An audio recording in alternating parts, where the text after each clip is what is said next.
Hi, everyone. My name's Elizabeth Nekoloff, and I come to you from Cummings Graduate Institute for Behavioral Health Studies.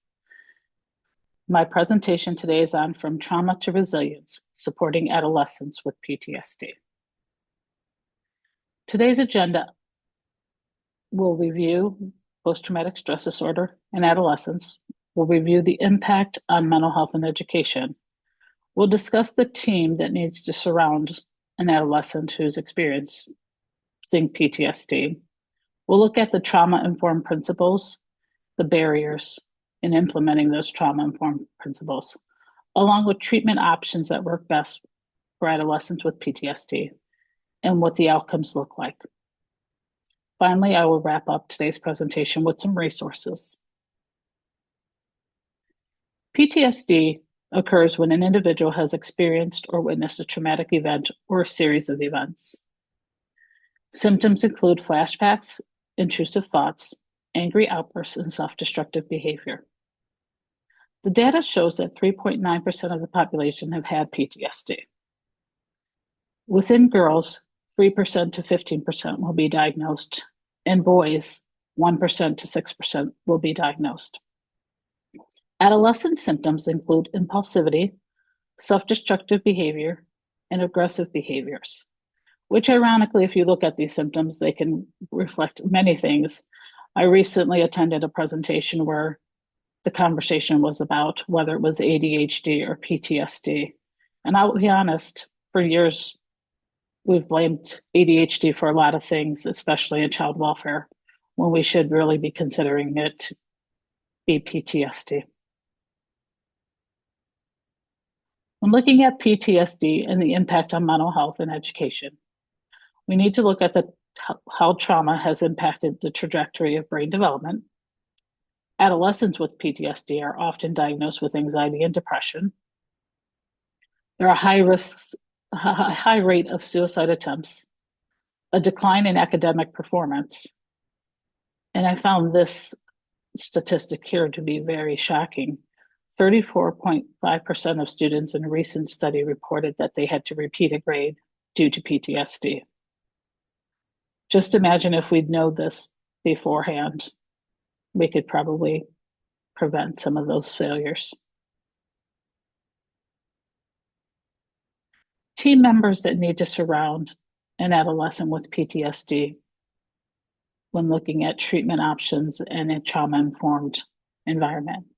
That would be obviously the adolescent, the parent, the primary care physician, a therapist, social worker, or counselor, all depending on what is available to that student, a psychiatrist or a psychologist, or both in some cases, a DBH, school personnel, which includes the guidance counselor. It can include the nurse. It can include any teacher.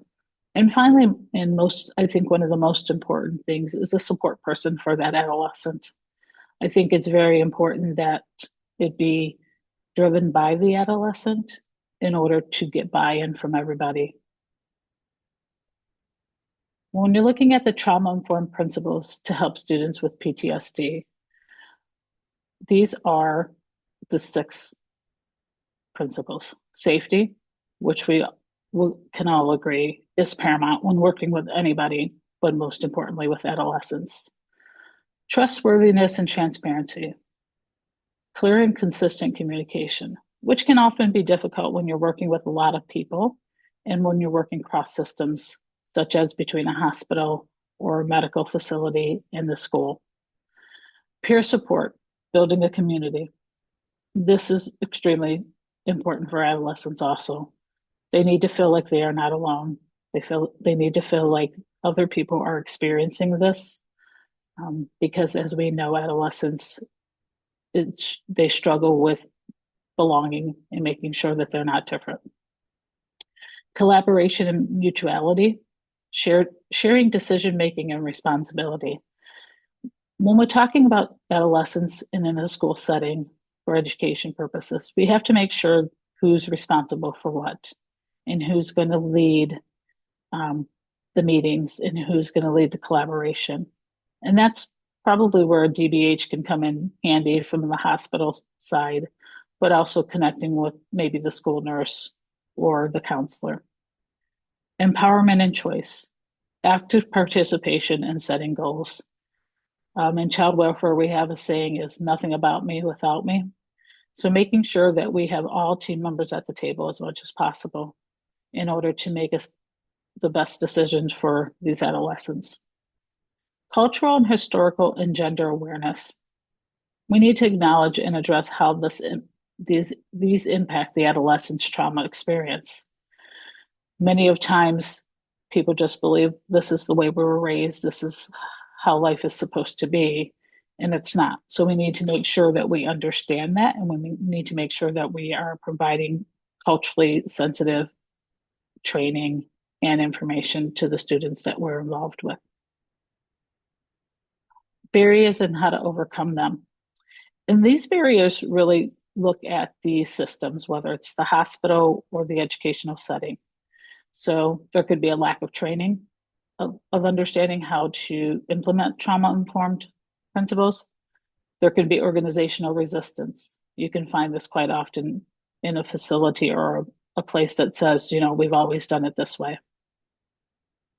Time and workload constraints. As we know, we're being asked to do more with less. So we need to look into that. Burnout, secondary trauma. This is pretty key, especially when working with adolescents and in these different environments as we can take in their trauma. How to overcome this. Obviously, training and education, improving the workflow, enhance coordination in it and the environment. We need to make sure that all involved are doing some self-care and staff wellness days, whatever it takes in order to make sure that that secondary trauma isn't overtaking our staff. Trauma options when looking at PTSD in our adolescents, the most successful has been TFCBT, better known as trauma-focused cognitive behavioral therapy, followed by eye movement desensitization and reprocessing, EMDR. Cognitive behavioral therapy, psychodynamic psychotherapy, play therapy, relaxation techniques, systemic therapy, and exposure therapy. Today we'll be taking a look at the top two options, TFCBT and EMDR. TFCBT is an evidence-based treatment designed for children and adolescents.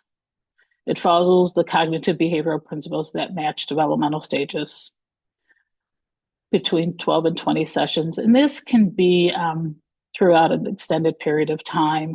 You may choose to start TFCBT further down if you're working with a client or an adolescent that has recently talked about their trauma. You may hop right into the TFCBT, or you may have to wait a little while as you gain, but it typically takes 12 to 20 sessions. There are 8 main components: psychotherapy and parenting skills, relaxation, affective regulation, cognitive coping, trauma narrative and processing, in vivo mastery of trauma reminders, conjoint parent-child sessions, and enhancing safety. I think what makes this the most successful is going to be the parent-child sessions. This is an opportunity for the child to speak with the parent, along with the parent understanding what the child has been through and also getting some education on their own. The next most successful is EMDR. This helps process memories that have been stored through activating the natural information processing system. It helps regulate emotions and reframe negative beliefs regarding their role in the trauma. Doesn't require extensive verbal recounting of trauma. Efficient, flexible, and adaptable. This is really key when doing EMDR, as you're not talking about the traumatic event in so many words. You really just ask them to look back at the event. You don't rehash the event over and over again, which is very helpful when working with adolescents or anyone when trying to process their trauma. There are 8 phases to EMDR. There's the history and the treatment planning, the preparation, the assessment, the desensitization, the installation, the body scan, closure, and reevaluation. EMDR can be a pretty lengthy process for some adults. However, it's been determined that it takes a little bit less time to reprocess for adolescents, as they haven't lived with the trauma as long as, 30, 40-year-old person. So I found that very interesting when talking to my colleagues about EMDR in adolescents. So I'm going to give you 2 case examples using both TFCBT and EMDR. I have been working with a young lady who was sexually assaulted by a family member. She's currently 15, and she's not really talked about her trauma. And she hasn't really disclosed to very many people that she was sexually assaulted. I believe in her case, it was only mom that knew. So as we had began to work together, of course, this was not the reason she came to me. She came to me initially because she was struggling with some anxiety. As we worked through a few sessions, probably about 3 months in, she told me that she was sexually assaulted by a family member. At that time, she wasn't really ready to talk about it in depth, so we took our time. We built some more rapport, and throughout this, we worked on challenging her thoughts. We worked on how this was impacting her. And finally, probably about a year and a half later, I was able to get her to tell her story. And she chose to do it in written form. And she was able to present it to a few family members that had no idea what she had been through. But it also gave her an opportunity to really think about her thoughts, her feelings about herself surrounding the assault, and also opening up her life to others that could provide her some support. Robert, he was a young man, 17 years old. He worked with a different therapist, but during some consultations through supervision, I heard Robert's story. Robert was a young man that at the age of 13 had witnessed his father being shot. He's currently 17. So through the process, Robert had some real strong feelings on how he could help dad, how he could have saved dad, how he should have done more. I watched and heard his therapist, as I sat in a few sessions with her, guide Robert through the EMDR process. And it was very eye-opening to watch Robert transform over the sessions, from thinking that he should have prevented and he could have prevented, to really getting to a place where he understood that he was not responsible for his dad's death. So this is one of those cases where, as I said earlier, EMDR with Robert was a shorter process. Doesn't always work that way, but for him, he was able to process it.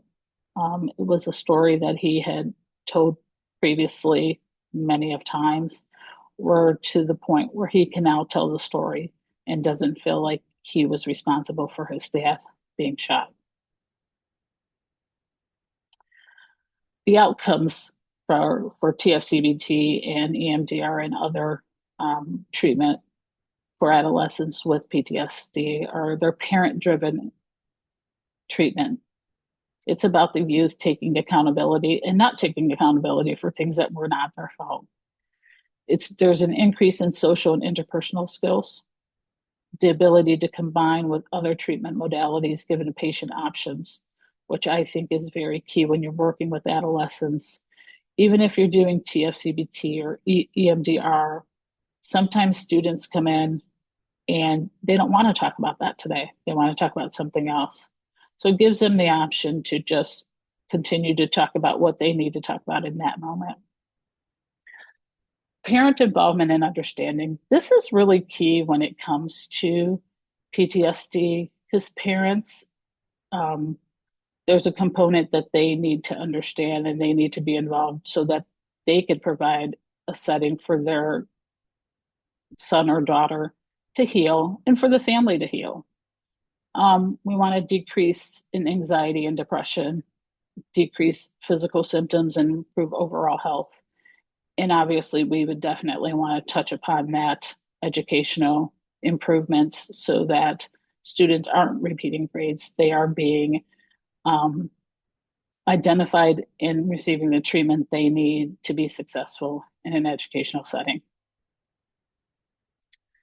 These are a few resources that are out there available on the web. There are, I'm sure, thousands, and I'm probably sure more than thousands of resources, but these are just a few that I noted that are available. A lot of them are self-directed learning, provides just some quick toolkits and overviews for working with PTSD in adolescents. So as you see here, there's one here that has a tip sheet. And then also the last one is actually very important too. It's about policy considerations, which is something that we need to look at as DBHs moving forward. How can we impact the policies that are driving what treatment our adolescents receive? And finally, these are just the references that I used for my presentation.